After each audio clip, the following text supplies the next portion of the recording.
The dust of Redemption Gulch was a fine red powder that coated everything in a permanent blush of rust.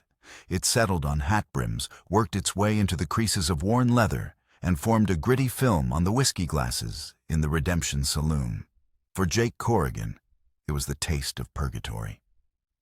Each morning, the clang of his hammer on hot steel was a penance, and the sweat on his brow a baptism that never washed him clean. His blacksmith shop was his monastery, a place of heat, noise, and routine where he could forge horseshoes and repair wagon wheels without having to think about the man he used to be. Today the routine was shattered. The familiar rhythm of the town, the murmur of commerce, the distant lowing of cattle, the predictable chime of the church bell was ripped apart by a sound that belonged to Jake's past gunfire. It erupted from the First Redemption Bank, a sharp staccato volley that sent townsfolk scattering like quail. Doors slammed, windows shuttered, and the dusty street emptied in seconds, leaving behind only a frantic riderless horse and a dropped bag of flour blooming like a pale cloud in the afternoon sun. Jake froze, his hammer held aloft over a glowing piece of iron. The instincts of a U.S. Marshal buried for 10 long years under layers of grief and regret screamed at him to act. His body tensed muscles, coiling his eyes, scanning the street for cover, for angles, for threats. But he fought it down. That life was over. He was Jake Corrigan, blacksmith, a widower who hammered steel because it was the only thing that didn't feel fragile. The bank doors burst open. 4 men, their faces obscured by grimy bandanas, backed out into the street, rifles held steady. They moved with a chilling discipline, a fluid economy of motion that spoke of experience. There was no whooping or wasted shots. This was a surgical operation. Their leader was a tall, lean figure who moved with a spectral grace. Unlike his men, his face was bare. He was pale, with eyes as cold and gray as a winter sky, and a thin, cruel smile playing on his lips. He didn't seem to be robbing a bank so much as conducting a symphony of terror. This was Silas Kane. The name had been a whisper on the wind for months, a ghost story told by frightened travelers. Kane's gang struck with unnatural speed and precision, leaving behind little evidence and no living witnesses who could offer a clear description. They said he was a phantom, an apparition of violence. Seeing him now, Jake understood why. Kane moved like a man who believed himself untouchable. Jake remained in the shadows of his forge, watching as Kane's men mounted up their saddlebags, bulging. Kane, however, did not move to his horse. His gaze swept the street, and for a terrifying second, his cold eyes met Jake's. There was no recognition, but there was an unnerving intelligence in that look, a sense of calculation that went beyond simple greed. Kane turned his attention back to the bank manager, a trembling, portly man named Henderson, who had been forced out onto the boardwalk. "A pleasure doing business with you, Mr. Henderson Kane," said his voice, smooth and educated, utterly out of place amidst the grit and violence. He held up a small object that glinted in the sun. It was a silver locket, oval-shaped and engraved with delicate filigree. Jake's heart stopped. The world narrowed to that single silver point of light. It was Eleanor's. He had pawned it just yesterday. The doctor's bill for the medicine that had failed to save her had finally come due, a final cruel insult from fate. The locket, with its tiny, precious photograph of her smiling face, was the last piece of her he had left. Parting with it had felt like a second burial. He'd promised himself he would buy it back in a month, that it was only temporary. Kane wasn't just stealing money. He was stealing Jake's last connection to the woman who had been his world. He wasn't looking at the locket as if it were valuable. He was looking at it as if it were a message. He dangled it before the terrified banker. "This is a lovely piece," Kane said, his voice carrying in the unnatural silence. "Tell me who did it belong to?" Henderson stammered, his eyes wide with fear. A local man. The blacksmith. Corrigan. He pawned it yesterday." Silas Kane's thin smile widened. He looked directly across the street, his gaze piercing the shadows of the forge where Jake stood frozen. It wasn't a glance this time. It was a deliberate acknowledgement. A challenge. Kane snapped the locket shut and slipped it into his waistcoat pocket, as if it were his own. "Corrigan," he repeated softly, the name a serpent's hiss on the wind. "Do give him my regards." With a final mocking nod, Kane mounted his black stallion and galloped out of town, his men fanning out behind him. They disappeared over the rise in a cloud of that same red dust, leaving Redemption Gulch in a state of stunned, violated silence. Jake's hand, still gripping the hammer, began to tremble. The heat from the forge felt like ice against his skin. He was no longer a blacksmith. He was no longer a widower hiding from his grief. Silas Kane had not just robbed a bank. He had reached into Jake's past, stolen the last shred of his heart, and lit a fire in the ashes of the man he once was. The fire was cold, patient, and promised a reckoning. The blacksmith shop was Jake's sanctuary, but now it felt like a cage. The smell of coal smoke and hot metal, once a comfort, choked him. The rhythmic clang of the hammer, once a meditation, was a hollow echo of the gunshots that had torn his peace apart. He stood before the cold anvil, his hands resting on the scarred surface, his knuckles white. 10 years. 10 years he had lived in this quiet town, building a life from the wreckage of another. He had buried his guns, his badge, and his name. Here he was, just Jake, the quiet man who could mend anything made of iron. Eleanor had loved this place. She had seen past the grime and the sweat to the strength in his work. "You're not destroying Jake," she used to say, her hand on his arm, her touch a balm on his scarred soul. "You're creating. You're making things whole again." She had been the architect of his redemption, the one who had convinced him that he could be more than the sum of the men he had killed. Her death 6 months ago from consumption had been a quiet, brutal thief. It had stolen the light from his life, leaving him in a perpetual twilight of grief. The locket was all he had left of that light. He could still feel the cool, smooth silver in his hand, the familiar weight of it. He would hold it at night, the fire in the hearth, casting flickering shadows on the wall, and whisper to the smiling face within, telling her about his day, about the stubborn horseshoe that wouldn't bend, right about the silence that was now his constant companion. Pawning it had felt like a betrayal, a final admission of defeat. He had needed the money for Dr. Adams, for the expensive medicines from back east that had done nothing but prolong her suffering. The debt was a monument to his failure to save her. A knock at the large bay door startled him from his reverie. Sheriff Elias Vance stood silhouetted against the harsh afternoon light, his hat in his hands. Vance was young, barely 25, with an earnest face and a desire to do good that hadn't yet been eroded by the harsh realities of the frontier. He had been elected on a wave of optimism, a promise of a new lawful era for Redemption Gulch. The town respected Jake, but they feared his past. Vance was the opposite. He respected Jake's past, but feared he could never live up to it. "Jake Vance," said, his voice uncertain. "Figured I'd find you here." Jake didn't turn. He kept his eyes on the cold steel of the anvil. "If you're looking for posse members, you're wasting your time. I don't wear a badge anymore." "I know that," Vance said, stepping inside. The air in the forge was thick with the ghosts of Jake's past. On a dusty shelf half hidden behind stacks of iron bars was an old leather gun belt, oiled and preserved, but unused for a decade. But this wasn't just a robbery.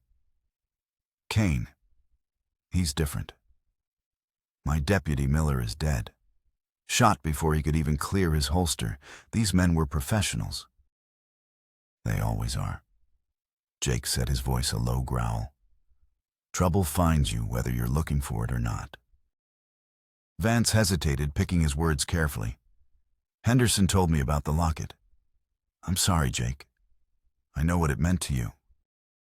Jake finally turned his face a mask of stone. His eyes, the color of faded denim, were hard. It was just a piece of silver sheriff. The lie tasted like ash in his mouth. Was it? Vance pressed, emboldened by a flicker of emotion he saw in Jake's eyes. Look, I've sent a wire to the marshal's office in Prescott, but that's a week's ride away. By then, Kane will be in Mexico. I need someone who knows how to track someone who can read the land. Someone who knows how men like this think. He gestured toward the dusty gun belt. I need the man who wore that. Jake's gaze followed the sheriff's. He saw the Colt Peacemaker with its worn walnut grip, the holster molded by years of use to the exact shape of the gun. He remembered the weight of it on his hip, the cold promise it held. He had been good at it. Too good. It was that skill that had led him to Black Creek, to the decision that had shattered his life and sent him running to this quiet corner of the world. That man is dead, Vance. I buried him 10 years ago. Is he? Vance's voice was quiet but firm. Because the man I'm looking at right now seems very much alive. Kane didn't just take that locket by accident. Henderson said he asked who it belonged to. He knows your name, Jake. This was personal. He's calling you out. The sheriff's words struck a chord of truth that Jake couldn't ignore. The way Kane had looked at him, the way he had said his name. It was a gauntlet thrown down in the middle of the street.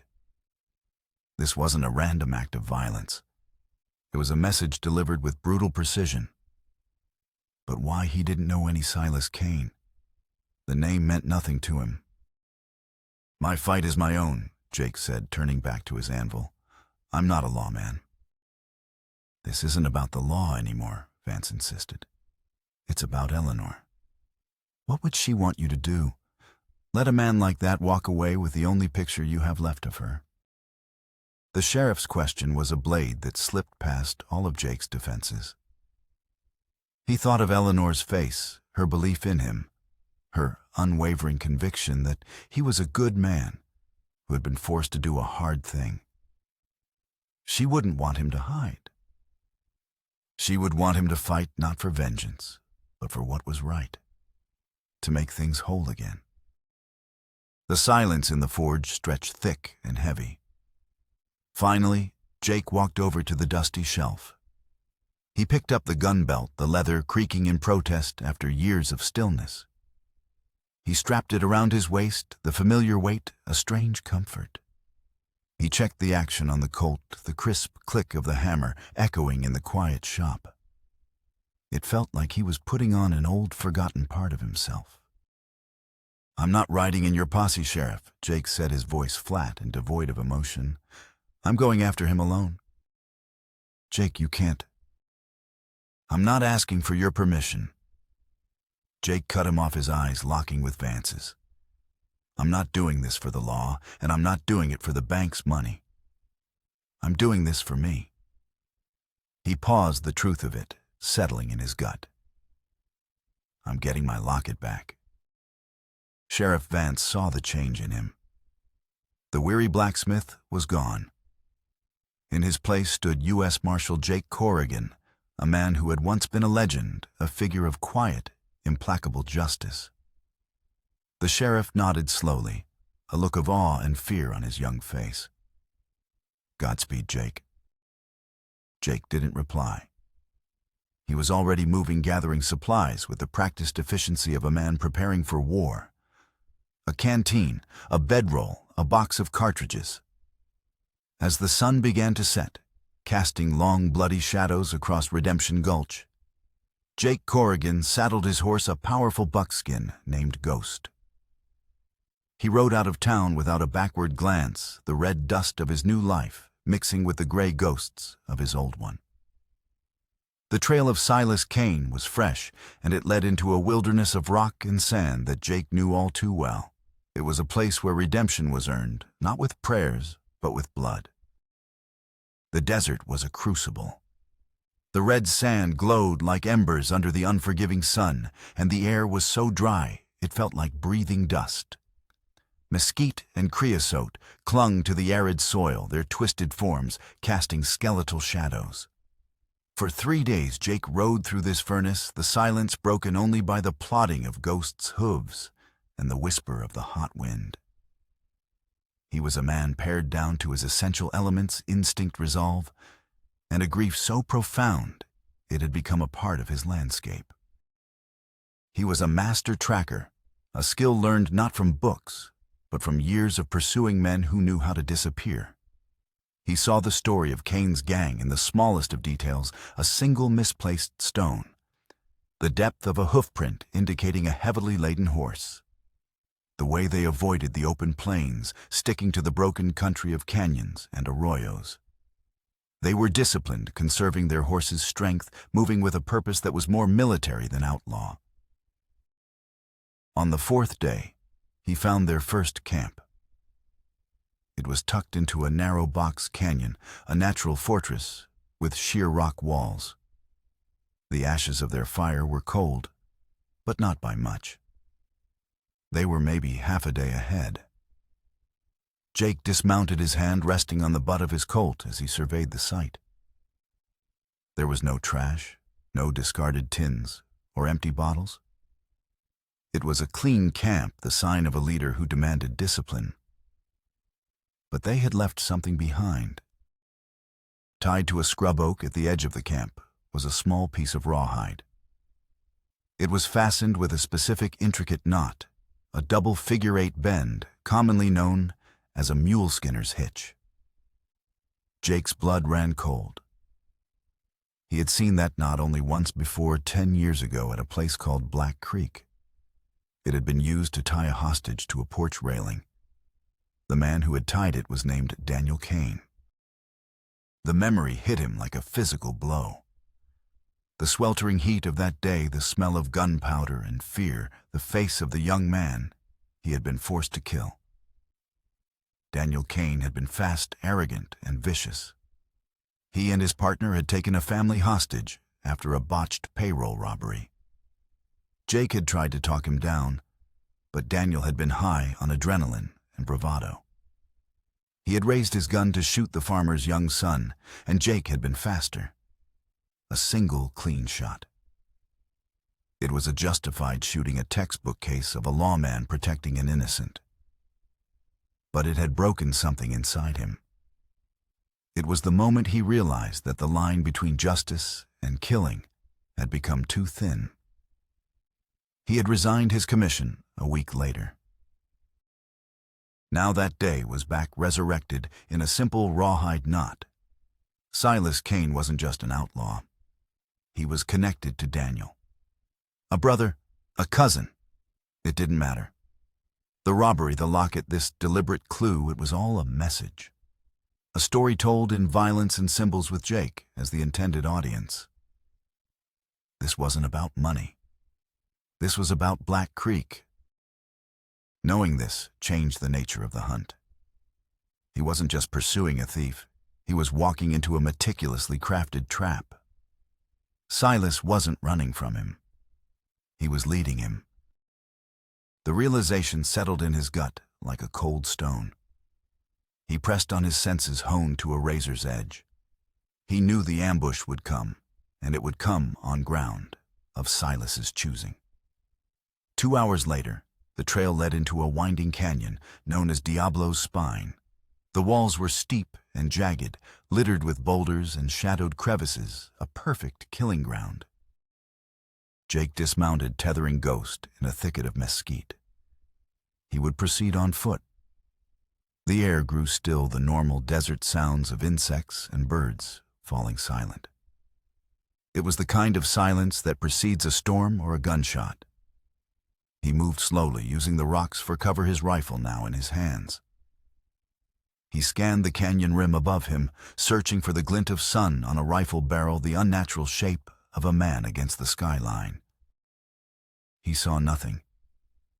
The trap was better than that.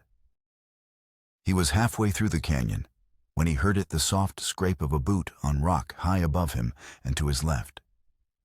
He dove behind a massive boulder an instant before a rifle shot slammed into the rock where he had been standing, spraying stone chips like shrapnel. A second shot came from the right, then a third from ahead. He was pinned caught in a triangulated crossfire. It was a classic, well-executed ambush. But Silas had made one mistake. He had assumed Jake was the same man he was 10 years ago. He had assumed Jake's skills were limited to a fast draw. But 10 years of hammering steel had given Jake a new kind of strength, and 10 years of grief had taught him a bitter, grinding patience. He didn't return fire. He stayed behind the boulder, listening, breathing. He counted the shots, noted their timing and location. 3 shooters. 1 high left, 1 high right, 1 further down the canyon. They were waiting for him to break cover, to make a panicked run for it. Jake did the opposite. He took off his hat and placed it on the end of his rifle barrel, slowly raising it above the top of the boulder.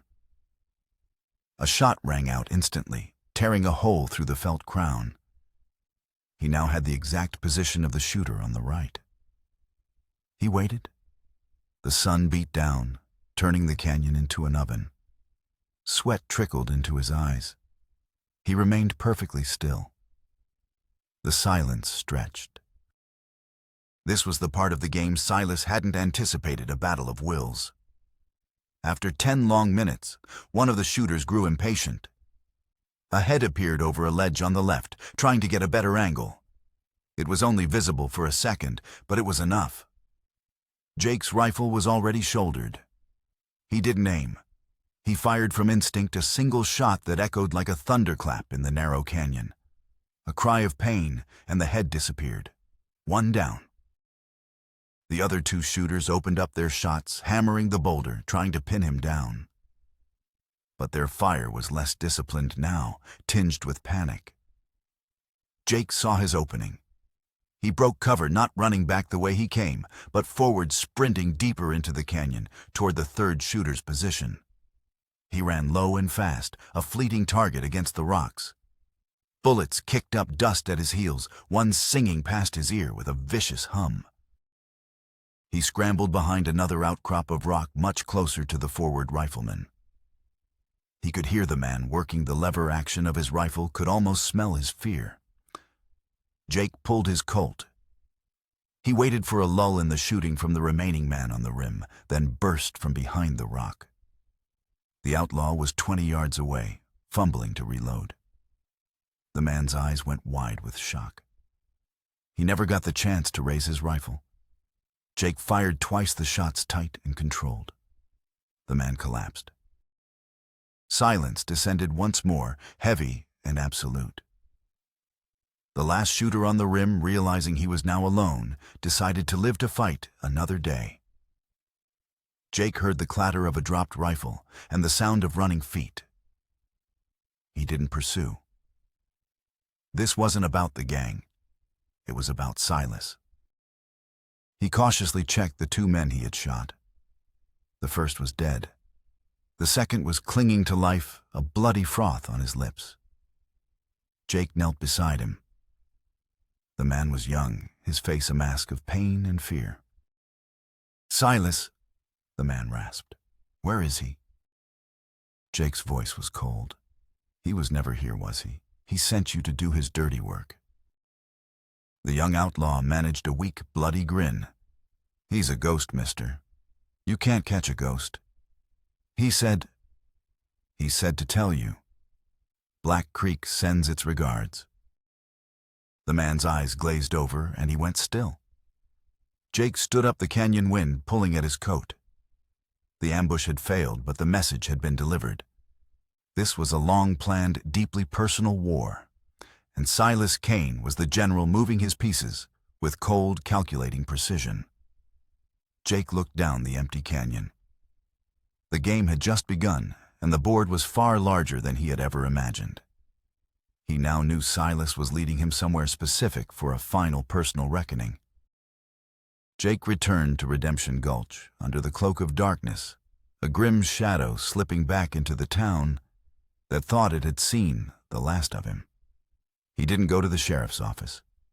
He went to the one person in town who knew the land and its secrets better than anyone, an old grizzled prospector named Samuel Coyote Sam. Sam lived in a cluttered shack on the edge of town, a place that smelled of bacon grease, unwashed wool, and desert dust. He was a relic from another era, with a leathery face, a wild mane of white hair, and eyes that had seen the turn of the century. He had spent 50 years wandering the territory, searching for gold, but finding only wisdom. Jake found him on his porch, nursing a tin cup of what smelled like cheap whiskey, watching the stars. "Heard you went and stirred up a hornet's nest," Sam said, without turning, as if he'd been expecting him. "The nest was stirred long before I got there," Jake replied, leaning against a porch post. "I need information, Sam. A ghost named Silas Kane." Sam took a long sip from his cup. "Ain't no ghosts, Jake. Just men with reasons. This Kane, his crew has been hitting assets all over the territory for the past 6 months. But not random. It's a pattern." "What kind of pattern?" "They only hit one man's properties," Sam said, finally turning to look at Jake, his eyes sharp and intelligent. "Marcus Thorne." The name landed like a stone in Jake's gut. Marcus Thorne was a railroad baron, a man of immense wealth and power, who was pushing his steel tracks west with ruthless ambition. He was known for buying up land water rights and politicians with equal ease. His name was synonymous with progress to some and tyranny to others. Every robbery, every raid Sam continued, has been on a Thorne-owned bank, a Thorne-owned supply wagon, or a Thorne-owned mining operation. Kane ain't just stealing. He's systematically dismantling Thorne's empire out here piece by piece. The puzzle was becoming clearer, but the picture it formed was more dangerous than Jake had imagined. Why Thorne? That's the million-dollar question. Sam grunted. Thorne's made a lot of enemies. Displaced ranchers, ruined miners. Kane could be any one of them. But he's too smart, too disciplined to be a simple man seeking revenge. This is something else. Jake thought of the knot, the reference to Black Creek. Daniel Kane had no known connection to Marcus Thorne. Or did he? The past was a tangled web, and Jake had only been looking at one thread. "I need to know where Thorne's operations are," Jake said. "All of them." Sam's shack was a chaotic archive of the territory. He produced a series of hand-drawn maps meticulously detailed with notes on waterholes or deposits and forgotten trails. Spread out on a rickety table, they charted Thorne's growing influence like a creeping disease. Jake, with his knowledge of Kane's movements, began to connect the dots. Kane wasn't just hitting targets. He was moving in a specific direction, a wide, sweeping arc that was slowly closing in on Redemption Gulch. "He's not just trying to hurt Thorne," Jake murmured, tracing the path with his finger. "He's using Thorne's empire as a road, a trail of breadcrumbs. And he's leaving them for me." At the site of each raid, Jake learned from Sam's network of prospector gossip something small had been left behind. A playing card, the ace of spades, pinned to a bank door. A half-smoked cigar of a specific expensive brand. Each one was a subtle nod to a past Jake had tried to bury small details from the life he'd led as a marshal. "He's drawing you in, son," Sam said, his voice grave. "He's setting the stage for something." For the next 2 weeks, Jake and Sam became a strange partnership of investigation. Sam used his network of old-timers and wanderers to gather intelligence, while Jake used his lawman's mind to piece it together. He learned that Kane's men were loyal, paid well, and terrified of their leader. Kane himself remained a phantom, never staying in one place for more than a night, his movements unpredictable. Their breakthrough came from a frightened telegraph operator in a dusty outpost called Purgatory Flats. Kane's gang had cut the wires after robbing the local Wells Fargo office, another Thorne enterprise.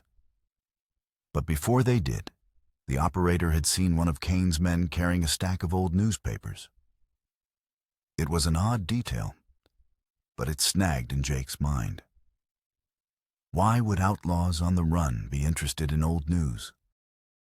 Jake and Sam rode to Purgatory Flats. The town was still reeling, but the abandoned outlaw camp was easy to find. It was in a hollow a few miles out of town, and just like the last one, it was meticulously clean. Almost. Half buried in the sand near the fire pit was a small singed scrap of paper. It was from a newspaper yellowed and brittle with age. The masthead was torn, but the date was clear, October 12th, 1868. 10 years ago. There was only part of one article left, the rest consumed by fire. But the words were stark and familiar. Tragedy at Black Creek. Marshal Corrigan, justifiable action. Outlaw Daniel Kane was killed in the ensuing gunfight. Kane, an enforcer known for his brutal methods, was reportedly in the employ of. The rest of the sentence was gone, burned away. But it was enough. Daniel Kane, enforcer, in the employ of. Jake's mind raced, connecting the pieces with a sickening certainty. Daniel Kane wasn't just a common outlaw. He had been working for someone. The payroll he had stolen at Black Creek, the one that led to the standoff, it must have belonged to a rival of his employer. He wasn't a freelancer. He was a soldier in a corporate war. Thorne Jake said the name tasting like poison. Daniel Kane worked for Marcus Thorne. Sam stared at the scrap of paper, then at Jake. If that's true, then your justified shooting wasn't so simple. You didn't just kill an outlaw, Jake. You killed a pawn in Thorne's game. The truth hit Jake with the force of a physical blow. His entire understanding of the event that had reshaped his life was a lie. He had thought it was a clear-cut case of law versus chaos. But it had been something far murkier, a battle between two ruthless capitalists, with men like Daniel Kane as their weapons and men like Jake as their unwitting janitors cleaning up the messes. And Silas Kane, Daniel's younger brother, had spent 10 years nurturing a hatred based on that lie. He didn't see his brother as a corporate thug. He saw him as a victim, a martyr, cut down by a brutal lawman. His elaborate war against Thorne wasn't just about dismantling an empire. It was about destroying the man he held responsible for his brother's death. And his elaborate game with Jake was about bringing the man who pulled the trigger to a final personal trial. Jake stood up, the desert wind cold against his face. The locket, the knot, the newspaper, it was all part of Silas's indictment. He was presenting his case piece by agonizing piece before passing his sentence. He's not just coming for me. Sam Jake said, his voice hard as iron.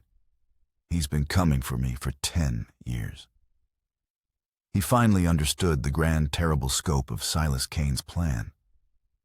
He had been so consumed with his own grief and guilt over Black Creek that he never saw the larger story.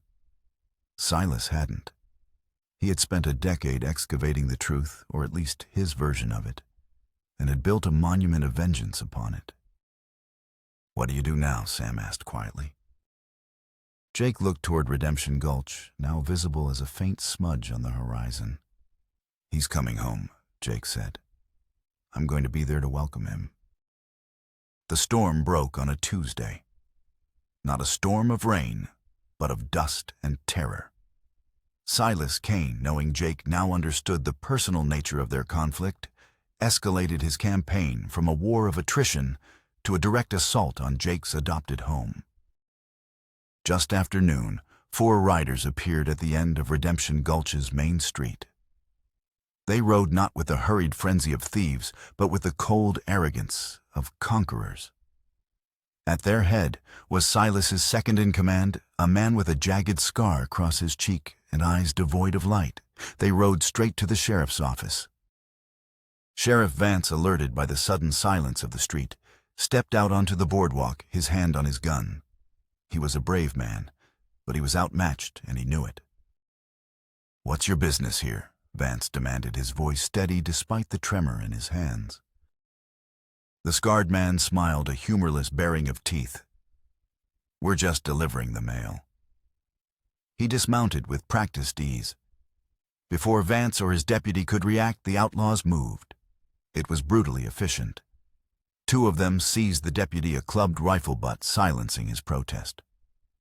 The scarred man and another cornered Vance, disarming him in seconds. They dragged the young sheriff into the middle of the street.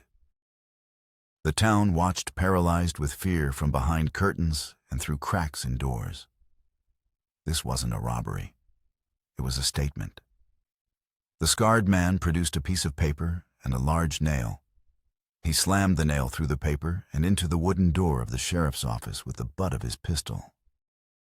Then, with the town as their audience, they threw Sheriff Vance over a saddle and rode out as quickly and quietly as they had arrived. Jake was in the blacksmith shop sharpening an axe blade when he heard the commotion. By the time he reached the street, they were gone. All that remained was the stunned silence and the piece of paper fluttering on the sheriff's door. Jake walked toward it, a cold dread coiling in his stomach. He already knew what it would say. The townspeople watched him, their faces a mixture of fear and resentment. He was the eye of this storm, and they were all being pulled into his vortex. The note was written in elegant cursive script, a stark contrast to its brutal message. "The Corrigan. Your past has come to collect its due. The old church on the ridge. Dawn. Come alone, or the good sheriff pays for your sins." A debt is a debt. The town's fear curdled into anger, and that anger found its target in Jake. Henderson, the bank manager, was the first to speak, his voice trembling with rage. "This is your fault, Corrigan. That devil Kane never would have come here if not for you." "He brought this plague on us," another man shouted from the saloon doorway. The murmur grew into a chorus of accusation. They surrounded him, not physically, but with a wall of blame. For 10 years he had been their quiet neighbor, their reliable smith. Now he was a pariah, the source of their terror. They saw the gun on his hip, not as a tool of protection, but as the magnet that had drawn this evil to their homes. Jake didn't try to defend himself. They were right. His past had a long shadow, and it had finally fallen across Redemption Gulch. He looked at their faces, at the fear in their eyes, and saw a reflection of his own guilt. Coyote Sam pushed through the crowd, his old shotgun held loosely in one hand. "Back off," he growled. "Blaming the lightning rod for the storm ain't gonna save your barn. This ain't about Jake. It's about a mad dog that needs putting down." But his words did little to quell their panic. The crowd dispersed, not out of respect for Sam, but to lock themselves in their homes, to barricade themselves against the coming dawn. They had abandoned their sheriff, and they had abandoned Jake. He was truly alone. "They'll turn on you in a heartbeat," Sam said, spitting a stream of tobacco juice into the dust. "A frightened mob ain't got no conscience." "I don't need their conscience." Jake set his eyes fixed on the derelict church, silhouetted against the setting sun. "I just need the dawn to come." The old church stood on a windswept ridge overlooking the town, its steeple a crooked finger pointing at a sky the color of a fresh bruise. It had been abandoned for years, its windows shattered, its wood weathered to a silver gray. The wind whispered through the broken panes a mournful, ceaseless hymn. As Jake made his way up the ridge in the pre-dawn gloom, a different kind of wind began to stir. A hot, dry gale from the south, carrying with it the grit of the deep desert. A sandstorm was brewing. The sky was turning a sickly yellow. This was the stage Silas had chosen for their final act. A place of fallen faith on the edge of a storm. The symbolism was as potent as it was cruel. Jake didn't enter through the front doors. He circled around to the back to a collapsed section of the wall near the old vestry. He slipped inside a ghost in the growing twilight of the storm. The interior of the church was a wreck. Pews were overturned, the altar was covered in a thick shroud of dust and bird droppings, and the wind howled through the cavernous space, creating shifting dunes of sand on the floor. Sheriff Vance was there, tied to the base of a large wooden cross that had once adorned the altar. He was gagged, but conscious, his eyes wide with fear. Standing beside him, a silhouette against a shattered stained glass window, was Silas Kane. "I knew you wouldn't disappoint me." Marshal Silas said, his voice calm and clear above the rising shriek of the wind. Sand blasted against the windows, a sound like 1,000 angry whispers. "Punctuality is a virtue, even in a man of your profession." "Let him go, Kane." Jake said, his voice low and even. He stood in the center of the nave, his hand hovering over the butt of his Colt. "Your fight is with me." Silas laughed, a cold, empty sound that was swallowed by the storm. "Oh, it has always been with you. For 10 years, every breath I've taken has been for this moment.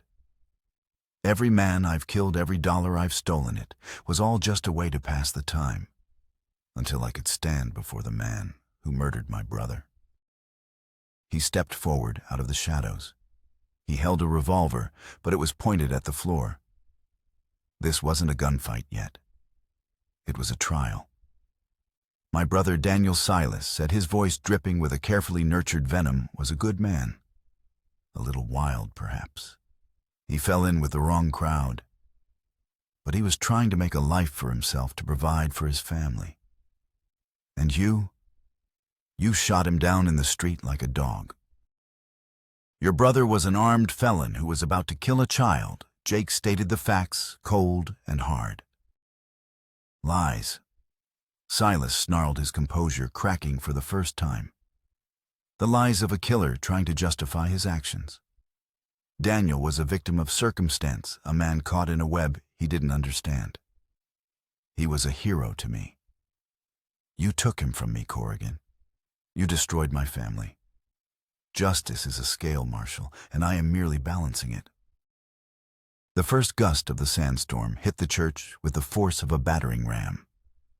The entire structure groaned, and a section of the roof tore away, sending a cascade of shingles and dust into the space between them. The light grew dimmer, the air thick with swirling sand. Vision was reduced to mere feet. The church was becoming their tomb. "This is your justice?" Jake asked, raising his voice to be heard over the gale.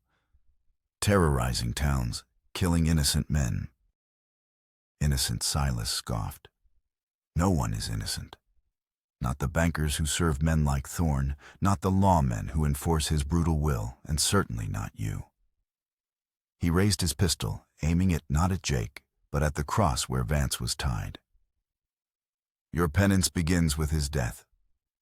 You will watch him die knowing you were the cause." Suddenly, from the back of the church, a voice cried out in pain.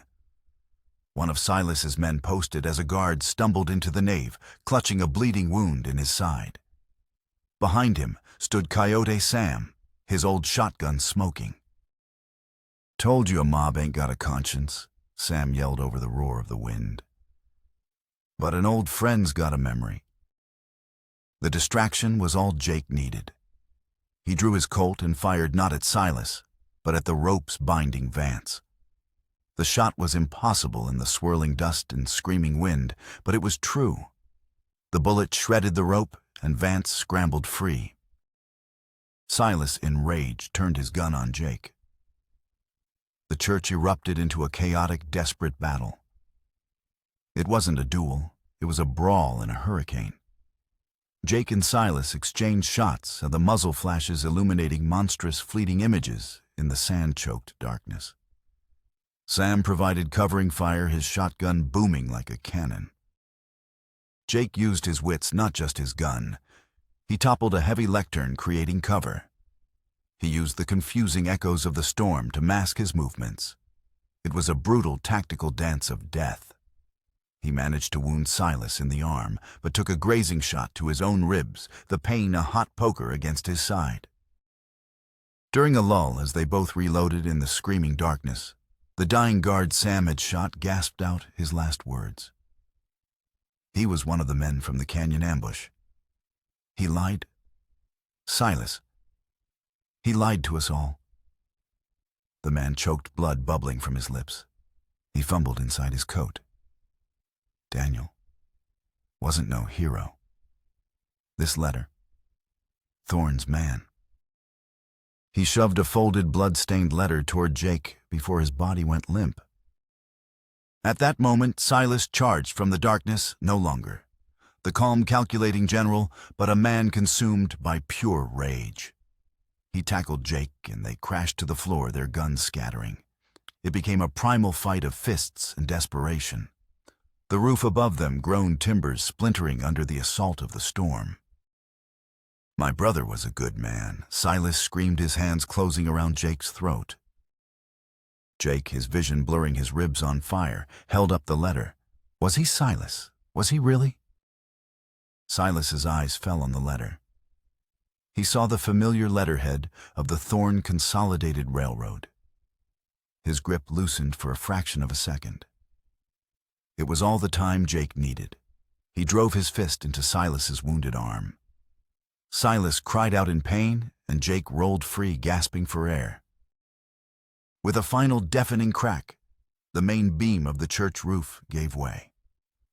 The world dissolved into a roar of collapsing timber and suffocating sand. Jake grabbed the unconscious Sheriff Vance and scrambled toward the relative safety of the stone altar as the house of God came crashing down around them. The storm broke as suddenly as it had arrived. The wind died to a mournful sigh, and the thick yellow dust began to settle, revealing a scene of utter devastation. The old church was a ruin, a skeleton of splintered wood and broken stone against the pale dawn sky. From beneath the wreckage, a figure emerged, covered in dust and blood, carrying the unconscious form of Sheriff Vance over one shoulder. It was Jake. He staggered down the ridge, every step an agony. His side was a fire of pain, but his mind was clear. Behind him, Coyote Sam helped a disarmed and defeated Silas Kane out of the rubble. Silas wasn't fighting anymore. He moved like a man in a trance, his eyes fixed on the blood-stained letter clutched in Jake's hand.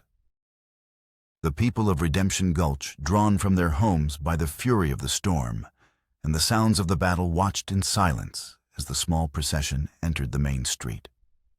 They saw their sheriff alive. They saw the ghost Silas Kane captured. And they saw Jake Corrigan not as the source of their trouble, but as their battered, bleeding savior. Jake walked straight to the sheriff's office and gently laid Vance on a cot. He handed his gun to Sam and then turned to face Silas, who stood there, a broken man, amidst the ruins of his 10-year vendetta. Jake didn't say a word. He simply unfolded the letter and held it out. It was a damning piece of correspondence written in Marcus Thorne's own hand to Daniel Kane. It laid out in cold, businesslike terms the plan to sabotage a rival's payroll shipment, referring to Daniel not as a partner, but as a hired instrument, an expendable asset. It detailed his brutality, his unreliability, and Thorne's intention to cut him loose after the job. Silas read it, his face crumbling, as each word dismantled the heroic image of the brother he had worshipped. The foundation of his life, the righteous anger that had fueled him for a decade, turned to sand and trickled away. His brother wasn't a martyr. He was a thug, a disposable tool for a rich man's greed, killed not by a corrupt lawman, but by the predictable consequences of a violent life. My whole life. Silas whispered, his voice cracking. It was all for nothing, based on a lie. He sank to his knees in the dust of the street, the fight gone from him, replaced by an emptiness more profound than any wound. Jake looked down at him, not with triumph, but with a weary pity. Justice isn't about a rope, Cain. He said, his voice quiet but firm. It's about the truth. He picked up the locket which had fallen from Silas's pocket during the fight and then slid it into his own. Then he turned to the stunned townspeople. He'll stand trial. The law will see to it. The mob that had turned on Jake the day before now looked at him with awe and shame. They had seen the quiet dignity of true justice, and it was a humbling sight. They watched as Sam and a newly conscious, grateful Sheriff Vance locked Silas Cain in a cell not as a monster to be lynched, but as a man to face the consequences of his actions. The cycle of fear and vengeance in Redemption Gulch had been broken. Weeks later, a fragile peace had settled over the town. Sheriff Vance, his confidence bolstered by the ordeal, was proving to be a capable and respected lawman. The story of Jake Corrigan and Silas Cain had become a local legend, a cautionary tale about the long reach of the past and the healing power of truth. The railroad, under federal investigation thanks to the evidence in Thorne's letter, had halted its westward push, its architect Marcus Thorne entangled in legal battles back east. Jake's life returned to a quiet routine, but it was a different kind of quiet. The oppressive silence of grief had been replaced by a gentle peace. The forge was no longer a place to hide, but a place to build. On a clear, cool morning, he walked to the small cemetery on the hill where Eleanor was buried. The air was clean, the sky a brilliant, cloudless blue. He knelt by her headstone, the simple marble cool beneath his hand. He wasn't there to mourn, but to talk. He held the silver locket, its surface now polished and bright. For a long time, he just looked at it, feeling the familiar weight in his palm. He thought about burying it with her, a final act of letting go. But he knew that wasn't what she would have wanted. She wouldn't want him to bury his heart, his memories. She would want him to carry them with him as a source of strength, not sorrow. Instead of digging a hole, he reached down and picked a single resilient desert wildflower that was growing near the grave. He gently placed the small purple bloom on the headstone. It was a symbol not of an end, but of a new beginning of life, finding a way in the harshest of lands. He stood the locket still in his hand. He opened it. The tiny photograph of Eleanor looked up at him, her smile as bright and warm as he remembered. It no longer brought a stab of pain, but a gentle, bittersweet warmth. He looked at her face one last time, a faint, sad but hopeful smile touching his own lips. He closed the locket with a soft click and slipped it into his pocket close to his heart. Then he turned away from the grave and walked back toward the town, toward the clang of his hammer and the promise of a new day. He was Jake Corrigan, blacksmith. And for the first time in a long time, he was ready to live again.